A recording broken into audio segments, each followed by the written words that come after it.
YouTube चॅनलवरती तुमचं सर्वांचं मनापासून खूप खूप स्वागत आहे। आज आहे गुढीपाडवा। गुढीपाडव्याच्या तुम्हा सर्वांना खूप खूप शुभेच्छा। सकाळचे 6 वाजलेत। आज नववर्षाची गुढी उभा करायची। गुढी उभा करण्यापूर्वी घरातली सगळी स्वच्छता करून घ्यायची। त्यानंतर आंघोळ झाली की पहिल्या देवाची पूजा, तुळशीची पूजा, मग गुढीची पूजा करायला खूप वेळ जाणार आहे।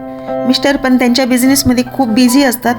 त्यांचा टाइम हा सकाळी 8 वाजल्यापासून ते संध्याकाळी 6 पर्यंत फुल टाइम। त्यांच्याकडे खूप कमी टाइम असतो। त्यांना मी आधी सांगून ठेवलं सकाळी सकाळी आपण लवकर गुढी उभा करू। त्यांच्या हाताखाली 4 ते 5 कारागीर आहेत। ते एवढे असून पण घरी कमी आणि बाहेर कामात खूप मग्न असतात। एकदा सकाळचा नाश्ता करून जे बाहेर पडतात ते दुपारच्या जेवणासाठी घरी येतात। त्यानंतर 6लाच घरी परततात। ते आल्याच्या नंतर आमचा चहा पाणी होतंय। इथलं सगळं आवरलं की त्यानंतर गुढीची तयारी करायची। देवाची पूजा झाली, आता तुळशीची करायची। छोट्याशा झाडाला किती गोंडस फूल आले, उमललंय मस्त। पहिलं फूल आहे हे, झाड लावल्यापासून कुंडीतच केलेले आहे सगळं हे। पहा कसं मस्त दिसायला लागले, खूप गोड वाटायले, गोड मस्त दिसायले, छान छान।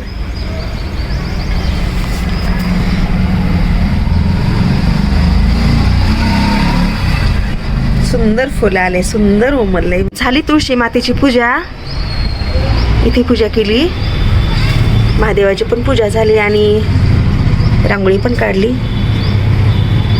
हे असं पद्धतीने केलं कारण खाली भांड्याचं वगैरे पाणी जाण्यानं हे होते, त्यामुळे सगळं इथंच केले, स्टँडवरतीच। आता सकाळचे 8 वाजलेत। पहा सूर्यनारायण वरती आलाय। सकाळची पूर्ण क्लिनिंग झाली, बाकीचे सगळे कामं आवरून झाली।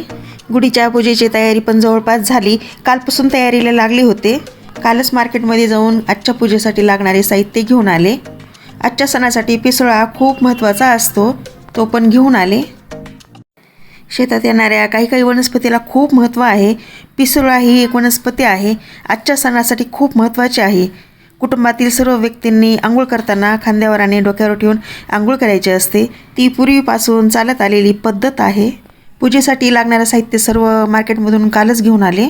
फुलाचा हार, एरंडी फांटा, साखरेचा आणि खोबऱ्याचा हार, लिंबाचा ढाळा, चिंचगुळाचा प्रसाद तयार करायचा। सकाळच्या नैवेद्यासाठी शेवयाची खीर असते, घरी काही शेवया नव्हत्या, शेवया पण घेऊन आले। त्यानंतर साडी सिलेक्ट केली। साडीचे पण खूप टेन्शन होते, 2-3 दिवस हे विचारातच होते गुढीसाठी कोणती साडी सिलेक्ट करावी, पण झाली सिलेक्ट, ती पण काढून ठेवली। आम्ही पण पिसोळा घेतला होता। आंघोळ करताना गुढी उभा करून पुरणाच्या स्वयंपाकाला लागायचं आणि सगळ्या लहान लहान मुलांना साखरेचे हार वाटायचे। आजच्या सणाला पहिल्यापासून लहान लहान मुलांना साखरेचे हार देण्याची प्रथा आहे, ती आज पण चालूच आहे। सकाळचे 8 वाजले, गुढी उभा करून त्यांना पण बाहेर पडता येईल।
छोटी आहे सगळ्यात, त्यामुळे आम्हाला किती मोठे झाले ते खूप छोटे वाटते, म्हणून तिला मी आज हार देत आहे।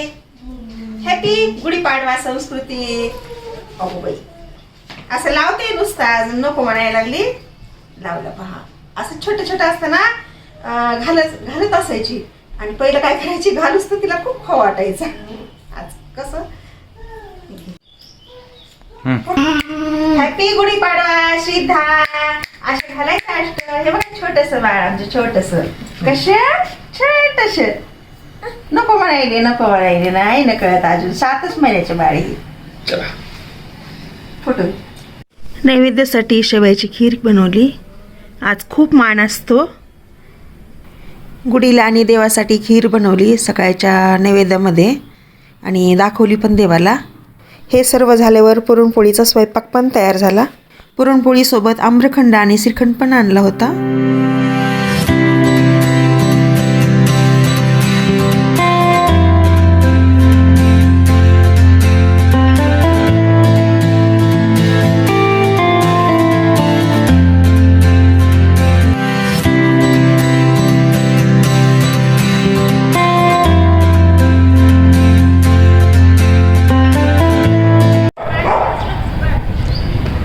गुढीपाडव्याच्या सगळ्यांना खूप खूप खूप शुभेच्छा. माझा गुढीपाडवा पहिला आहे. माझ्याकडून तुम्हाला खूप खूप शुभेच्छा म्हणा सगळ्यांना. ऑडियन्सला पिल्लू ऑडियन्सला सगळ्यांना म्हणा. सगळ्यांना खूप खूप शुभेच्छा. गोड गोड पिल्लूच्या गोड गोड राणीच्या श्रीजाच्या. बोल ना पिल्या बोल ना. सनी पण मागायला आपल्या शुभेच्छा ना. सनी पण मागायला शुभेच्छा. आम्ही दोघे एकदम तयार झालोत आता. हां तर संध्याकाळचे 6 वाजलेत आणि आम्ही तयार झालोत आता. फ्रेश झालोत. दिवस गेला आमचा आज खूप मजेत गेला. छान सण साजरा झाला आमचा. सेलिब्रेट खूप मस्त केलं. छान झालं पहा. आता ही पण मस्त आहे. ही पण हिची पण झोप झाली. तयार झाले पिल्लू. बघा कसा ड्रेस घातलाय. हे सगळे मोजे वगैरे कसे घातलेत. पाय मोजे कसे छान. गुडिया दिसायली बरं तू. गुडिया गुडिया